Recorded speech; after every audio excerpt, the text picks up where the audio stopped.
जय हिंद। देखिए आज के वीडियो में हम लोग क्या देखेंगे, क्रिस्टलीय ठोस और अक्रिस्टलीय ठोस में अंतर देखेंगे। तो सबसे पहले हम लोग क्या देखेंगे, परिभाषा देखेंगे। परिभाषा सबसे पहला क्या देखेंगे, परिभाषा। ठीक, परिभाषा तो पिछले वीडियो को आप तो देखे होंगे, इसका याद होंगे। तो देखिए क्रिस्टलीय ठोस के बारे में लिखेंगे तो वे पदार्थ है जिसकी संरचना क्या होती है, ठीक, जिसकी संरचना क्या होती है, निश्चित होती है, नियमित आकृति में होती है, लाइन से होती है। देखिए लाइन से होती है तो इस प्रकार की संरचना को क्या बोला जाता है, क्रिस्टलीय संरचना बोला जाता है।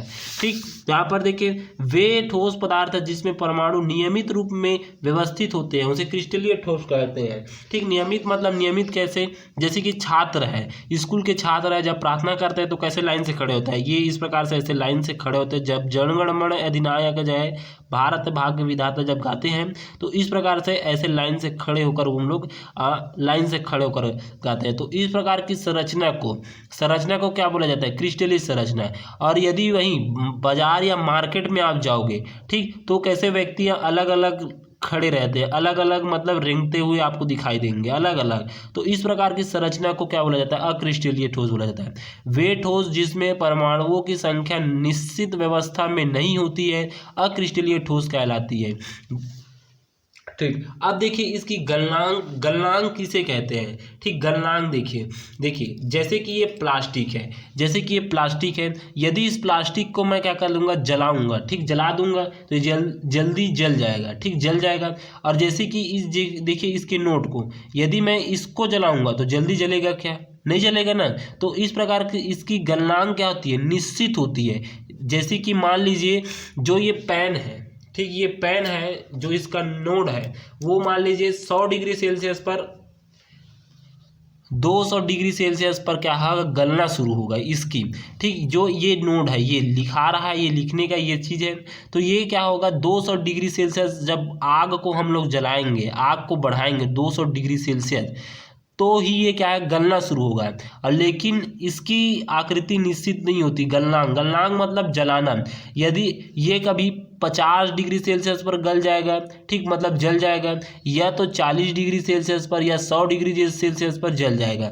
ठीक, तो इस प्रकार से यहाँ पर इसकी जो गलनांक है, जलने की प्रक्रिया है, वो क्या होता है, अलग अलग होती है। इसकी निश्चित होती है, जब तक से 200 डिग्री सेल्सियस नहीं बढ़ाओगे तब तक से ये नोड नहीं पिघलेगा। और यदि इसकी गलनांक क्या होती है, अनिश्चित होती है, मतलब निश्चित नहीं होती है। ये कभी 40 डिग्री सेल्सियस पर गल जाएगा प्लास्टिक, कभी 30 डिग्री सेल्सियस पर, कभी 100 डिग्री सेल्सियस पर, अलग अलग रहता है। ठीक, तो इस प्रकार से दूसरा पॉइंट लिख सकते हैं।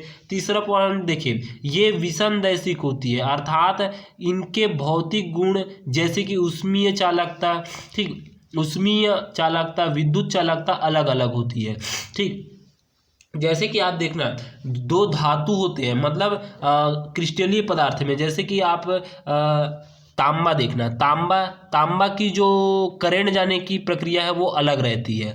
ठीक, उसी प्रकार से एल्युमिनियम का देखना, एल्युमिनियम की जो करंट मतलब बिजली जाने की प्रक्रिया क्या आता है, एक जगह से दूसरी जगह ले जाने की प्रक्रिया अलग होती है, बहुत तेज होती है। तांबा का है, रांगा का है, ठीक, अलग अलग होती है उसकी करंट पास करने की प्रक्रिया। उसी प्रकार से देखिए ये समदैशिक होती है, भौतिक गुण जैसे कि ऊष्मीय चालकता, विद्युत चालकता समान होती है। जैसे कि यहाँ पर देखिए इसके जो जलने की प्रक्रिया है समान होती है।